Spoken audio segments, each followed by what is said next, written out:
The film begins on an island called Malta. On this island, there's a big group that a lot of the people in Malta follow. The group is led by an old man named Bubalo. A lot of people there think of him as a god, and they even have their own rules and leaders. Recently, someone sneaked into Bubalo's room trying to hurt him. Bubalo wanted to know who let that happen. One of his helpers couldn't catch the sneaky person, so Bubalo got really mad and did something bad to that helper. Then, Bubalo's sister, Anna, came with some news.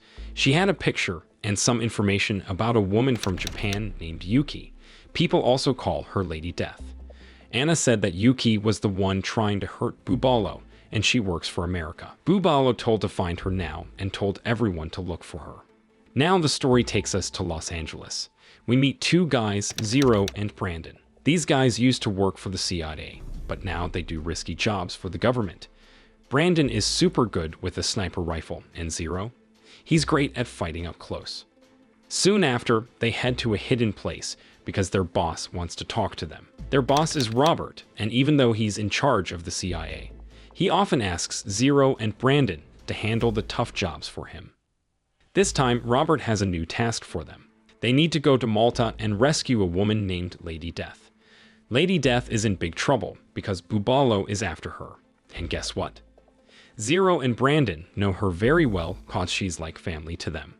Soon after, Robert tells Brandon and Zero about a job Lady Death was doing in Mexico. At that time, she was supposed to take care of Bubalo, but there's been no word from Lady Death for a few days.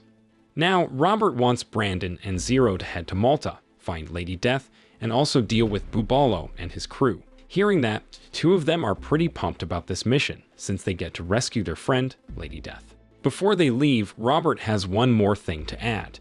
They need to take out Bubalo's 5 closest people, and Anna is one of them. If they can do that, then getting to Bubalo and finding Lady Death should be a piece of cake. So, without wasting any time, Brandon and Zero jet off to Malta. Once they land in Malta, they make their way to Bubalo's big house.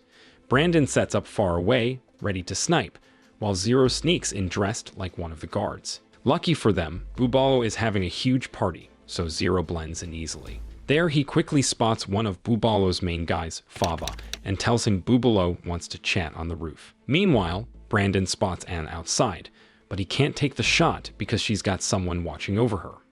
On the other hand, Zero's next stop is to see Katrina, another one of Bubalo's close friends. He tells her the same thing he told Fava, that Bubalo wants to meet her on the roof.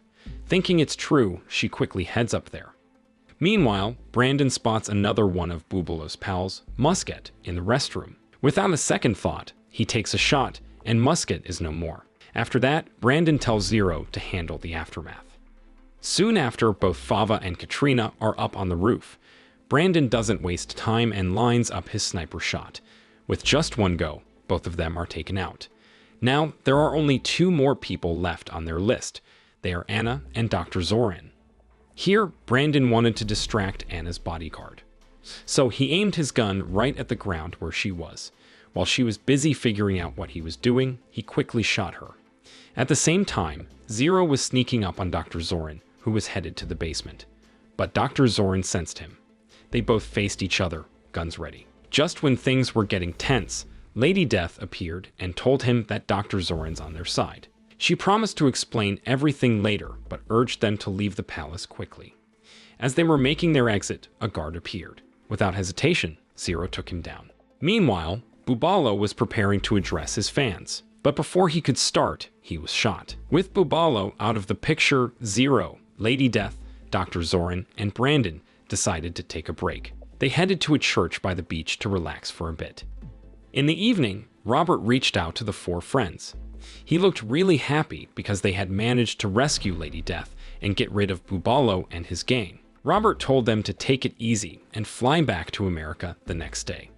Lady Death then shared a story. She was on a secret mission from Robert to take down Bubalo. She even pretended to be an entertainer just to get close to him. But just as she was about to make her move, Anna showed up and shot Lady Death from behind multiple times. Luckily, Dr. Zoran was there. Even though he was close to Bubalo, he secretly didn't like him. So, he hid Lady Death in a room and took care of her wounds. This brave act saved her life. Hearing that, Brandon and Zero were really thankful to Dr. Zoran for saving their friend. After sharing their stories, everyone decided to get some rest. In the morning, Brandon was super surprised. Why? His Jeep was gone, and so was Dr. Zoran. Turns out Dr. Zoran wasn't just joyriding with Brandon's Jeep. He drove straight to a cafe, and guess what? He had also taken Brandon's suitcase with his laptop and some pretty big deal files. But get this, Zero was snoozing in the back of the Jeep. So when Dr. Zoran left, Zero sneakily followed him. He watched Dr. Zoran from a safe spot near the cafe. Zero quickly called his buddy, Pete. Turns out, Pete's really good with computers, like those secret agent levels of good. There, Zero asked Pete to figure out what Dr. Zoran was up to, especially with Brandon's laptop. In no time, Pete found out that Dr. Zoran had some sneaky plans. He copied some secret stuff from Brandon's laptop to his phone, and he was going to trade that information with someone named Prince Caspian. Pete found out where this trade-off would happen and told Zero right away. Then, after finding out about the secret meetup, Zero quickly let Brandon and Lady Death know what was up. Not long after, Dr. Zoran was seen at some old, creepy building, and guess who was tailing him? Yep, Zero. Plus, both Brandon and Lady Death were there, guns ready. As for Prince Caspian, he seemed eager to get the trade done, and Dr. Zoran handed over the phone with all that secret stuff. Now, here's where things get wild. Lady Death was sneakily hiding under Caspian's car and took a shot at him. But can you believe it? Caspian managed to get away, and he took the phone with him. As for Dr. Zoran, well, let's just say Lady Death's aim was better with him. Later, Brandon, Zero, and Lady Death took a breather at a city motel. That's when Lady Death spilled some serious tea about Caspian. Turns out, he's her adoptive dad. He took her in after her parents passed away when she was just a kid, but on her 10th birthday, he locked her up in a dark room for months. And when she finally got out, he trained her to be his personal hit woman to get rid of his business enemies. Lady Death has had quite the life. She started off as a 15-year-old hit woman for Caspian, knocking off all the people he didn't like. Fast forward 10 years, and she was done with it. She tried to get rid of Caspian, but he was a tough cookie and managed to survive. Meanwhile, Caspian got back to his apartment, probably thinking he was safe. Surprise! Anna, who dodged a bullet from Brandon once, showed up with questions. She wanted to know what was up with Caspian and Dr. Zoran, and why they betrayed her crew, the Bubalo sect. She was also super keen to find Lady Death and her buddies, who messed up her group big time. Caspian explained that his intention was to catch Lady Death, not mess with the Bubalo sect. He also let slip that he's got this phone that can track Lady Death's every move. Hearing that, Anna saw an opportunity here.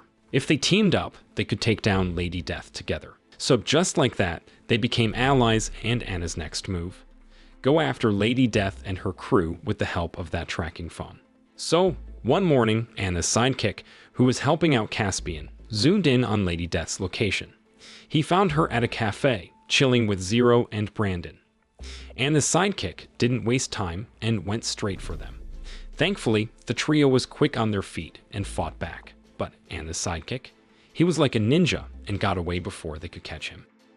Brandon, Zero, and Lady Death were left scratching their heads, wondering who that was. Not long after, Zero got a call from Pete, their tech genius friend. Pete spilled the beans that Anna and her crew were working with Caspian. And guess what? Dr. Zoran had planted a tracker on Lady Death's phone, which is now helping Caspian and Anna keep tabs on them. Hearing this, Lady Death smashed her phone into bits. Brandon and Zero did the same, not taking any chances. But then it hit them. They hadn't told Robert. Now they couldn't reach him, and that could be a problem. The next day, Robert was having coffee with Pete. Robert was worried. He hadn't heard from Brandon and the gang since yesterday. Then, Pete filled him in on the whole tracking device in the cell phone's drama. But Robert was still anxious. He felt something was off and decided to head to Malta. Pete, not having much choice, agreed to tag along. Meanwhile, Brandon's crew had their eyes on a car they thought belonged to Anna's sidekick. But surprise, Anna's sidekick was right next to their car. What followed was a crazy car chase with bullets flying. After some intense moments, Zero finally managed to stop Anna's sidekick. Later, Zero, Brandon, and Lady Death were super puzzled. They'd smashed their phones, so how was Anna still tracking them? Then, while checking Lady Death's back, Zero and Brandon noticed an old gunshot wound. They had a hunch and opened up the stitches. Bingo! They found a tiny tracking device. It turns out Dr. Zoran had slipped it into Lady Death when treating her wound. After getting rid of the sneaky tracker, Brandon cooked up a plan to set up Anna's sidekick. In no time, Anna's sidekick was at their hotel, phone in hand, following its GPS to Lady Death's room. But surprise, when he got there, no one was around. Instead, he got a nice surprise from Brandon and the gang. With Anna's sidekick out of the picture, Lady Death grabbed his phone and called Caspian. She told him if he got beef with her, let's settle this, just both of them. No sneaky stuff. Hearing that, Caspian was game. They agreed to meet at an old church by the beach the next morning. So, the next day, Lady Death was at the church, waiting. Soon after, a car showed up, and guess who? Yep, it was Caspian and his crew. And here's where things went sideways. Anna's crew had the whole place surrounded. Brandon and Zero, who were secretly watching over Lady Death, got caught too. With no way out, the trio had no choice but to give up. The bad guys then took them to some fancy palace, planning to get rid of them for good. So, while all that drama was unfolding at the palace, Robert and Pete were on a speedboat heading there. Robert had this gut feeling that Brandon and the crew were in trouble. Their plan was to hack into the palace's CCTV system to find out where the gang was being held. Then, once they got control of the cameras, Pete kept an eye on the guards using his phone, while Robert sneaked in, taking out the guards one by one. Meanwhile, Lady Death was brought face to face with Caspian and Anna. As for Brandon and Zero, they were held somewhere else, guarded by a bunch of heavies. At that time, Caspian was pretty mad at Lady Death for turning on him. Things got intense when he pulled out a gun and aimed it at her, but Lady Death wasn't someone to mess with. She quickly took out Anna and had Caspian in her grasp. Just then, some guards walked in, holding Brandon and Zero hostage. They told Lady Death to let Caspian go or they'd hurt her friends. Not wanting her pals to get hurt, she let Caspian go. But just as he was making his escape, shots rang out. Who was it? Robert and Pete to the rescue. That's when all heck broke loose and a massive shootout began. So, in the thick of this crazy fight, Pete got super scared and ran to the top room, while Brandon and the crew pushed forward, taking on guard after guard. In a twist, Lady Death ended up cornered by a bunch of palace gardeners. Sounds weird, but she had to fight them off. Upstairs, Pete bumped into Caspian. And get this, Caspian's gun had no bullets left. Pete saw his chance and shot him. Meanwhile, Lady Death, after her epic gardener battle, found herself in another tight spot with a bunch of guards. It looked like game over, but Zero came to the rescue. After cleaning up the rest of the guards, the gang went looking for Caspian. But guess what? Pete had already taken care of him. They decided to leave Caspian be since the cops were on their way. Fast forward to the next day, the gang was chilling in Leh. They were watching the news and saw Caspian getting arrested. But out of nowhere, someone shot him, and it was Lady Death. She had stayed back to settle things with Caspian, and the film ends. The moral lesson from this film is sometimes it's better to just smash your phone to avoid getting tracked, but don't forget to double check for hidden tracking devices in your body too.